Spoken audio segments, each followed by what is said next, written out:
Welcome back to Business Spotlight, the CNBC Africa program that highlights events and developments that keep you abreast of business opportunities in the region's economic powerhouse, Gauteng.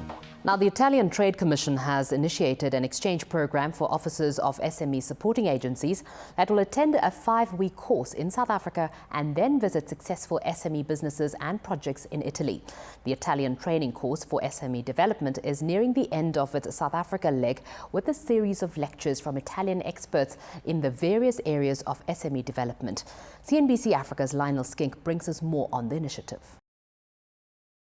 Since World War II, the Italian economy has benefited from the exponential development of its small and medium-sized enterprise sector. This growth trend effectively moved Italy from an agriculturally dependent economy to one that is today heavily reliant on the SME sector. The Italian government has since geared its policies towards allowing the SME sector to grow and develop at an international level. What it is called the Italian training course for SME development began in the middle of May. The program is based on a successful Italian SME model that has been operational in Italy for the last 30 to 40 years. It is a joint collaboration between the Italian Trade Commission along with the Italian Ministry for Economic Development, the Department of Trade and Industry, and Business Unity South Africa. The goal is to improve knowledge sharing between Italian experts in the field of SME training and South African SME trainees who have been selected from private and public entities. In 2008, Italy was the 7th largest economy in the world and the 4th largest in Europe. Compared to other Western European economies, Italy has a smaller number of big multinational corporations, but a larger number of small and medium companies.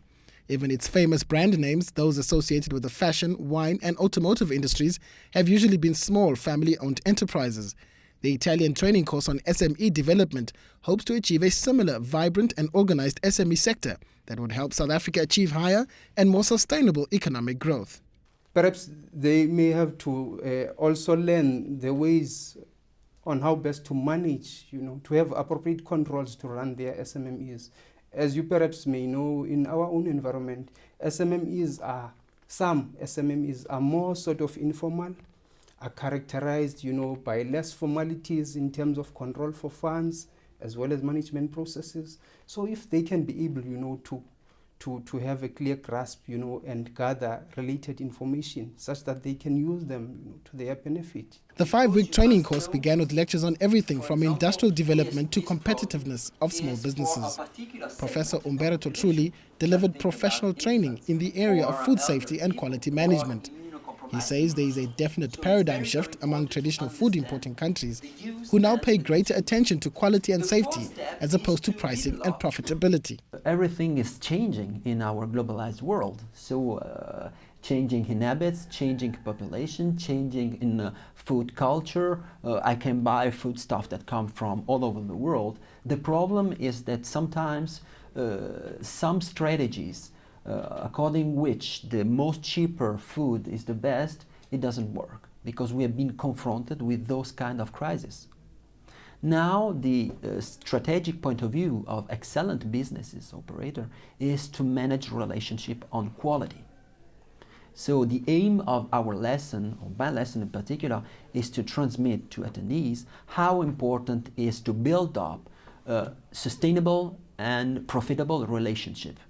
And the strategic approach is obviously the quality management. The chosen venue for the training course is the Department of Trade and Industry's imposing campus in Pretoria. It houses the department's learning center, which caters to the skills development needs of trade and industry public servants. Well, the DTI Learning Center was established in 2003 to mainly provide functional capacity building programs to all DTI employees. And those functional capacity building programs spans across the organizational mandate of the Department of Trade and Industry. And it ranges from investment promotion, export promotion, training interventions on company regulations, consumer protection, investigation skills. So it covers the whole ambit of the functional mandate of the Department of Trade and Industry. The second phase involves a 1-week study tour to Italy, where officials will interact with Italian cooperatives, consortiums and other SMEs. Italy is renowned for its successful family businesses And the department is excited about the potential shot in the arm for our own SME sector. We're obviously very excited about the training because it's a well-known fact that Italy's economy are based on SMMEs.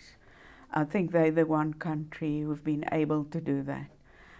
So we feel we can learn a lot from them. SMMEs and cooperatives, extremely successful in Italy. They export, and that's the things that that's where we want to go. So based on this training and giving it also to not just one person going to the training, a whole sector of DTI and DTI agencies, we feel if they have the training, they can bring it back to other employees. And we also hope, and that's what they also indicated, if this training's proved to be successful, they will do it again next year and do it an annual training program. And obviously, we will then benefit enormously from that. The Italian industrial districts are divided into 4 regions with highly specialized industrial zones. Lombarda, in which industries such as furniture, textiles and household appliances operate. Veneto, where eyewear, processed foods and machine tool industries are found. Abruzzo, famous for its clothing, footwear and pasta production. And Toscana, where among others marble and ceramic tiles are produced. The Italian Trade Commission is mandated to promote, facilitate and develop trade and investment between Italy and the rest of the world. It operates through a network of 120 offices worldwide. Dr. Gianpaolo Bruno is responsible for South Africa and 20 other sub-Saharan countries. He reminded us that his office has had a base in Gauteng, South Africa, since the 50s. South Africa, we've been present here even before 1994. We are since the 50s actually. We have an office here in South Africa because South Africa is the most important economy in the entire continent. It accounts for 2/3 of the GDP produced in Southern Africa, and it is the most important economic actor of all the continent. That's why we needed to have an office in the most important economy of the region.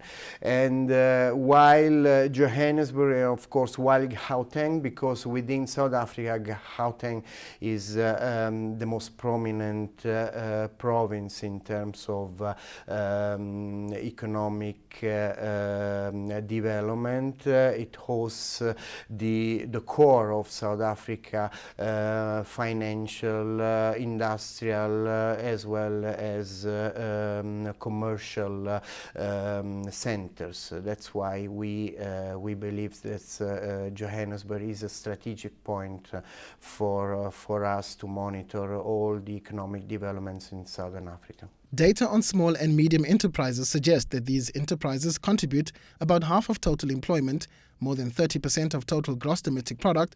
Also, 1 out of 5 units exported is produced in the small and medium sector in South Africa. The last lecture topic before these SME trainees head to Italy will focus on machine tools and their important role in the beneficiation of raw material commodities.